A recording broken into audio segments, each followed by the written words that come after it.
네, 안녕하십니까. 바로 보는 실전 컨텐츠 준호플로의 취업 강의. 오늘은 윤리, 도덕 관련 경험 작성 기본 바이블 편이고요. 자, 모두 따라하고 입력하세요. 자, 자신이 윤리, 도덕적 신념을 지키기 위해 손해나 희생을 감수하고 이를 수행한 경험이 있다면 서술해 주십시오 편입니다. 네, 근무하시 하나 5번 문항입니다. 네. 네, 여러분들, 제 강의는 네, 저를 전적으로 믿으셔야 되는 강의고요. 네, 믿으시지 않으면 그래도 믿으셔야 됩니다. 자, 네, 자소서 하나만으로 시의 내리를 흔들어야 되는데, 이렇게 금화시 하나 이제 5번 문항에서 윤리 도덕적 신념이라는 얘기를 딱 듣는 순간, 여러분들, 어, 내가 이런 경험이 있나? 라는 반문이 좀 들었을 거고, 자, 그리고 손해나 희생을 감수하고, 네. 뭐 대부분 여러분들이 지금 쓰다가 손해나 희생을 감수하는 거랑 윤리 도덕적 신념을 지키기 위해 이 연결이 안 될 거예요. 자, 그런 부분을 좀 해소하기 위해서 제가 이제 이 문항에 대한 분석을 딱 하기로 마음을 먹었습니다. 제 강의는 1.25랑 1.5배속 들어주셔야 되고요. 일단 이거 끝난 다음에 또 그 다음에 요청 들어온 거를 바로 하고 네, 진행하도록 하겠습니다. 여러분들 결국 이 문항에서는 회사에서 보는 거는 딱 이겁니다. 모두 별표 치세요. 자, 윤리 도덕의 회사의 문제는 회사에서의 금전적인 즉 돈을 집행한다든지 업체 선정을 하거나 갑의 위치에서 너는 내부 규정과 절차에 따라서 별표 치세요. 자, 별표 치세요. 자, 모두 따라서 자, 내부 규정과 절차에 따라 업무를 수행해 줄 거냐? 라는 거에 대한 궁금증이 묻어나 있는 질문인 거다. 대부분 회사에서 일을 하다 보면 어떤 특정 상황에서 자신의 편의를 위해서 어떤 내부 규정과 절차에 따라서 일을 하려고 하지 않는다. 왜냐? 귀찮고 이거를 굳이 해야 된다는 일이 많기 때문에. 근데 회사는 내부 규정과 절차에 따라서 일을 해야 어느 정도 이런 문제가 되는 나중에 상황에서 뭐 감사를 받는다든지 갑자기 뭐 국세청이라든지 감사원이 왔을 때 이런 편의에 따라서 일을 하게 되면 결국에는 회사에 손실을 끼칠 거다라는 겁니다. 그래서 너가 이런 대학 시절에 어떤 본집행이나 특정 중요한 권한이 있을 때 눈앞에 바로 보이는 이득이 아니라 내부 규정과 절차에 따라서 일을 해왔다는 것을 설득해야 되는 문항인 겁니다. 자, 즉 뭐냐면 자신의 윤리 도덕적 신념을 지키는 거는 여러분들이 윤리 도덕적 신념이 없을 거거든요.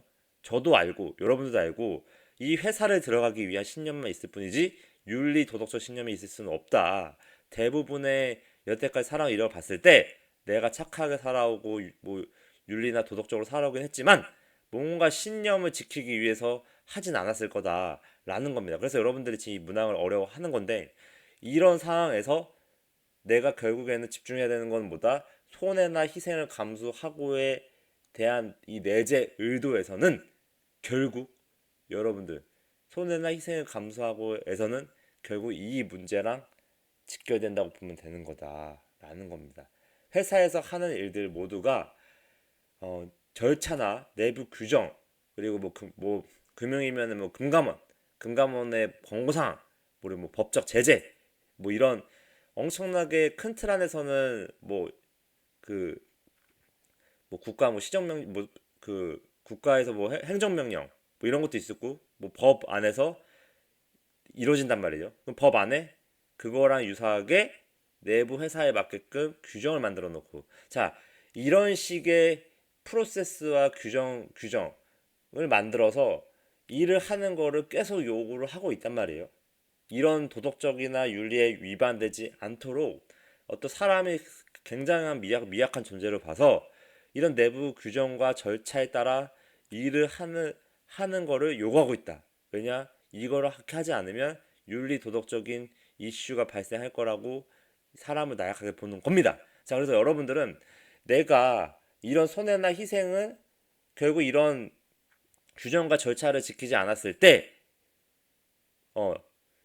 다시 규정과 절차를 지켰을 때 분명히 그거에 따라 시간적이라든지 일을 빨리 처리하지 못한다든지 아니면 뭔가 금전적이라든지 여러 가지로 내가 손해를 보는 상황이 생길 거다. 규정과 절차를 지키는 상황이 되면 뭔가 에너지든 그 상황에서 의사결정을 할 때 빨리빨리 못하고 그리고 내가 어떤 상황에서 더 이런 규정과 절차를 더 꼼꼼하게 더 확인해야 되기 때문에 그만큼 리소스랑 자신의 시간이라는 리소스가 많이 들 것이다 라는 겁니다. 그래서 여러분들은 이런 거에 대한 게 결국 손해나 희생이었고 자, 그래서 이 문항을 써줄 때는 이런 글자 수를 써주면 되는 겁니다. 자, 도입은 나는 규정과 컴플라이언스와 절차에 따라 일을 하는 FM 같은 성격이다 라는 게 딱 100자 이내 정도로 간단하게 설명을 해주시고요.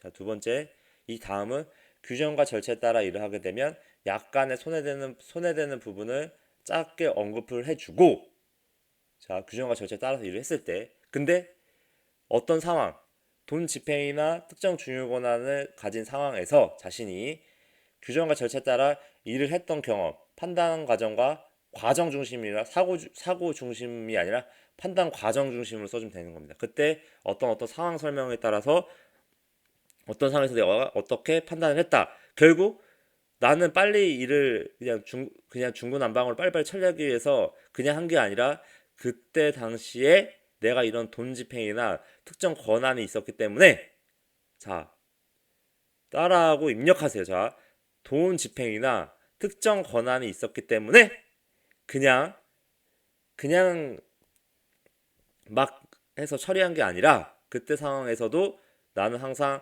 뭘 찾았다? 규정과 절차를 따라서 내가 이런 가진 권한에 대해서 빨리빨리 일을 하고 뭔가 이렇게 막 처리하기 위해서 그 오남용 한 게 아니라 이 권한을 한 게 아니라 오용한 게 아니라 나는 규정과 절차에 따라서 내가 조금 희생해서 좀 리더고 권한이 있고 내가 주도적으로 일하는 타입이기 때문에 결국 모든 규정과 문제의 소지가 될 만한 절차는 꼼꼼하게 확인해서 했다라는 겁니다. 자, 여러분들이 결국에는 제가 말하는 지금 게 돈집행이나 특정 중요한 권한 이런 경험이 없는데요? 라고 할 수도 있는데요.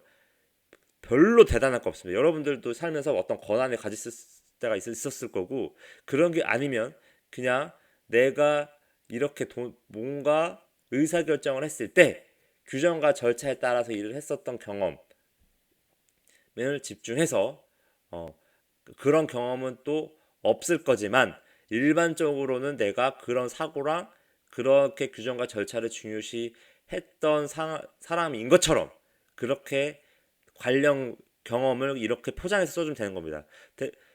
여러분 학교 다니면서 이런 규정과 절차 생각할 일이 전혀 없거든요. 그냥 돈 집행하면 돈 집행하고 하지. 근데 그런 사람인 것처럼 써주면 되는 겁니다. 그게 이 문항의 내재 의도니까요. 자, 여러분들 주치사 들어와줘서 많이 가입해 주시고요. 이 강의도 많이 보시고 네이버 유튜브에서 준호플로 쳐보시면 이제 구독 좀 해주시길 바랍니다. 아침에 좀 몸이 좀 잠기는데 카카오 플러스 친구도 많이 해주시고요. 구독은 목표교 이사입니다. 감사합니다.